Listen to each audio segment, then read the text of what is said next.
Nakaraan, napag-usapan natin ang desktop versus laptop.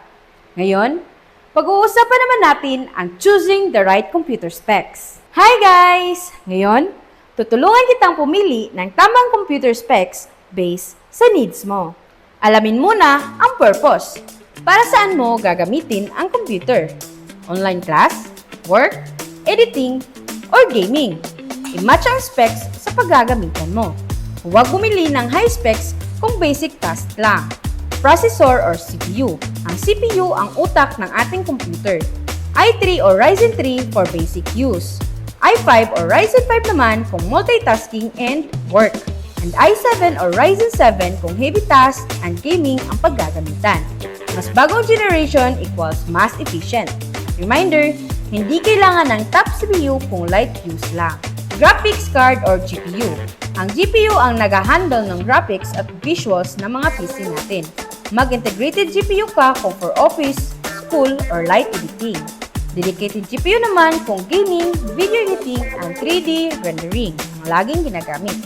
Kung gaming o editing, mas importanteng nakabalance ang CPU at GPU mo para iwas bottleneck. Reminder, kailangan ng mas malakas na PSU kapag may GPU. RAM or memory. Ang RAM ay tumutulong para maging smooth ang performance ng ating mga PC. 8GB minimum for light use. 16GB minimum recommended para sa multitasking o mas higher, mas smooth. Reminder, kulang sa RAM equals lag at slow response. Storage, SSD or HDD, dito nakasave ang files at programs mo. SSD para sa mabilis na boot at loading. Reminder, kahit malakas ang specs, babagal kung HDD lang. Motherboard, ito ang nagdudugtong lahat ng components. Pumili ng motherboard na may room for upgrades. At reminder, hindi lahat ng parts ay compatible sa lahat ng motherboard. Power supply or PSU. Ito ang nabibigay ng kuryente sa buong PC mo. Gumamit ng 80 plus bronze or higher PSU. At reminder, huwag magtipid sa PSU dahil risk sa buong system. So cooling and case. Para hindi mag-overheat ang computer mo, tip, good airflow sa casing, plus sapat na cooling fans para iwas sa overheat. Reminder, overheating equals performance drop at possible damage.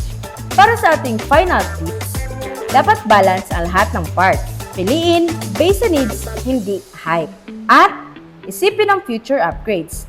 Kung may natutunan ka, like and follow for more TikTok.